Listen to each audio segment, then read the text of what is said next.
Last November, while visiting the EE department of the City University of Hong Kong, I gave a talk to the students on the need to think about what they will do with their time when they retire. When I uploaded the talk to Notebook LM, it came back with comments in the form of a conversation between two AI folks. I thought their comments are insightful and may be of interest to listeners of this channel. Here it is.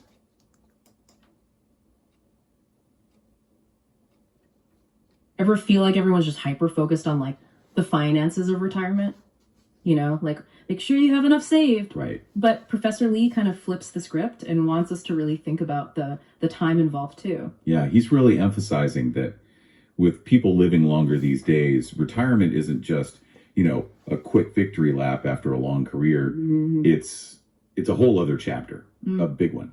Yeah, and he's got the numbers to back it up too, which is interesting. Like he actually crunches the numbers on how long your retirement could potentially last compared to your actual working years, and it's kind of wild when you think about it that way. Yeah, he uses the example of someone who, say, starts working at 22, right out of college, retires at 65, and lives to be 80. Okay, got it. So that's 43 years working, but then 15 in retirement, which, when you put it that way, it's not an insignificant difference. Right. Yeah. But then it's like he throws another thing in there too, right? Yeah. What about the people who like go to grad school, get a PhD? Mm-hmm. They're not starting their careers, quote unquote, real careers until their late 20s, 30s even sometimes. Exactly. And suddenly that retirement period in comparison to the working years it's way longer. Yeah.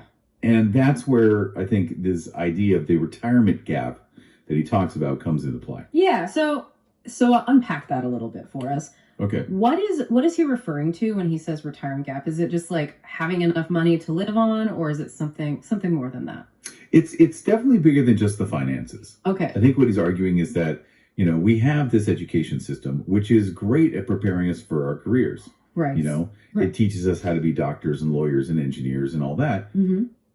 But it doesn't really prepare us for this like huge portion of our lives that comes after we're done working. Yeah, like how to actually be a happy, fulfilled, retired person. Right. Mm-hmm. Exactly. And he kicks off this whole discussion by bringing up this really thought-provoking quote by Thomas Huxley. Okay. The biologist, remember? Vaguely, give me a little refresher. Yeah, so Huxley said that a man of science after the age of 60 does more harm than good. Huh. And obviously, we can't take that literally. No shade to any brilliant scientists over 60 who are listening. Of course. But I think what he's getting at is it challenges our assumptions about age and productivity. Okay.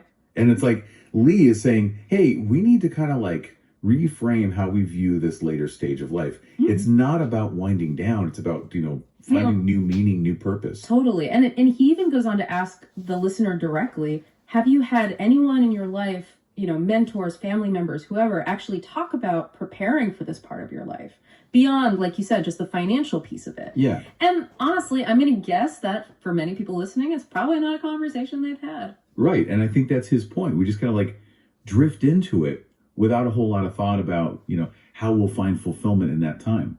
So then how do we go about preparing for this chapter of our lives? Right. Like, where do we even begin? Yeah, if it's not just about like coasting into retirement, how do we actually set ourselves up to thrive in that time? Well, that's the question, isn't it? Yeah. And I think Lee's answer is really interesting. Okay. So he uses his own life as an example. Okay.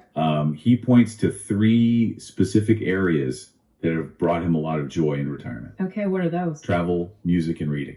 Okay, I was going to say, those sound like, pretty classic retirement activities. Like, What's so different about how he's approaching it? I think it's the timing of it all. Yeah. It's not like he retired and then was like, oh, let me pick up these things. Okay. These have been, lifelong passions for him. Like, he talks about how even as a young guy, he had this like insatiable curiosity about the world. he tells that story, right, about traveling around the world when he was just 23 years old. Exactly. Just to prove that the earth was round. Like, that is hardcore. Yeah. I can barely commit to like a weekend trip, you know what I mean? Right. Exactly. To like plan a whole trip around the world at 23, that's dedication. Totally. Yeah. But it speaks to this idea that, the seeds of a fulfilling retirement are often planted much earlier in life. Mm-hmm. It's about cultivating those passions, those interests, things that'll, bring us joy, keep our minds stimulated even as we age. That makes sense, yeah. And it's not all about just hobbies, though, right? Like, he talks about the importance of lifelong learning, too. Yeah, he's a huge advocate for that, like constantly learning new things. He even took up writing book reviews in retirement. Oh, wow. Which I love. Yeah. And he quotes Eric Maria Remarque, Oh, okay. who said, "Happiness lies all around us. We only have to pick it up." I love that. And it's true, right? It kind of makes you wonder, like, what happiness is out there waiting to be discovered if we just, open our minds a little. I think that's exactly it. And for Lee, it seems like that happiness comes from always exploring new ideas, engaging with the world around us, never letting that sense of curiosity fade. Yeah. And what I also appreciate is that he doesn't shy away from some of the bigger, like, tougher questions out there, Right. Like, what's the role of religion, spirituality, all that in finding meaning? Yeah, he definitely goes there. He does, which I appreciate, because it's like, we don't talk about those things enough, I feel like. Right. And it's interesting how he weaves together these like practical tips for retirement planning with these deeper, kind of more philosophical reflections on life, on purpose. Yeah. And he brings up Mahler, the composer, right? He does, yeah. Who, and I'm like flashing back to Music History 101 here. Remind me, what was Mahler grappling with? Well, Mahler was really troubled by, the existence of evil and suffering in the world. Right. And like, how could that exist? If there was this loving God who created everything. Yeah. It's a big question. Huge question. And it's one that's, plagued theologians and philosophers for centuries. For sure. Yeah. And then Lee contrasts that with like Mark Twain, Charles Darwin, Benjamin Franklin, all these different perspectives, right? Exactly. Like all these different takes on religion and spirituality. And I think what he's doing there is he's encouraging us to like consider all these different perspectives and kind of find what resonates with us personally. I like that. Yeah, that makes sense. Yeah. Because there's not going to be one right answer, for everyone. And I don't even think he's advocating for one specific answer or belief system. Okay, yeah. I think it's more about just presenting these different viewpoints to get us thinking. Yeah. Encourage us to kind of come up with our own answers to these big questions. Because they are big questions. And he even quotes Winston Churchill at one point. Right, yeah.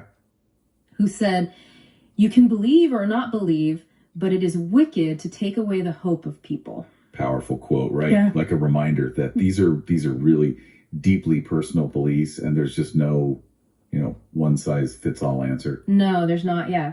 And it's interesting too how he brings up people like, Stephen Hawking and Socrates. Right. Totally different ends of the spectrum. Yeah, totally. So like, what was he getting at there with that comparison? I think it was to highlight the diversity of thought, Okay. Like Hawking, as an atheist, found comfort and solace in just like appreciating the universe we're in. Right. Yeah. And this one precious life we have. Okay. Yeah. Whereas Socrates, he believed in a soul that continues on after death. Right.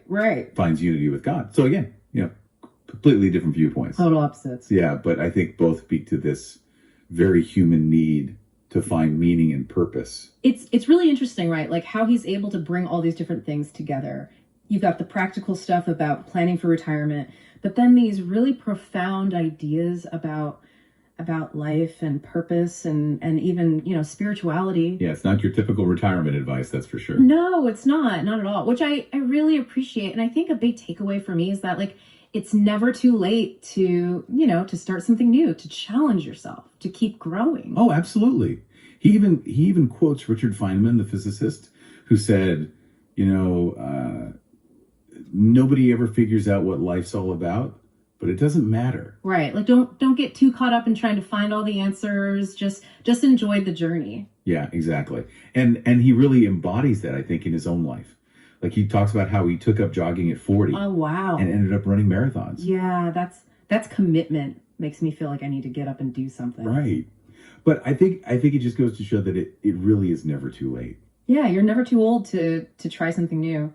And he sums it all up in that great line, right? Like, travel, read, listen, and grow until you go. Yeah, I love that. So simple, but it really gets the point across. It does, yeah. It really does. Yeah. So, to our listener out there, I think Professor Lee offers a really inspiring perspective on this next chapter of our lives. It's not an ending. It's really a chance to explore, to pursue those things that we've always wanted to do, or maybe, discover completely new passions. Yeah, I totally agree. And what I'd like to leave our listeners with is this, like, you don't have to wait until retirement to start living a more fulfilling life. Like, those choices, you can make them today. I love that. So find what matters to you. Nurture those passions you have. And stay curious. Yes, to all of that. Great advice. So, listener, as you go about your week, think about this. What's one small step you can take, today, tomorrow, this week, to add a little more joy, a little more meaning to your life? Because it's a journey, right? And like all journeys, it starts with a single step. That's the end of the conversation. I hope you find it interesting.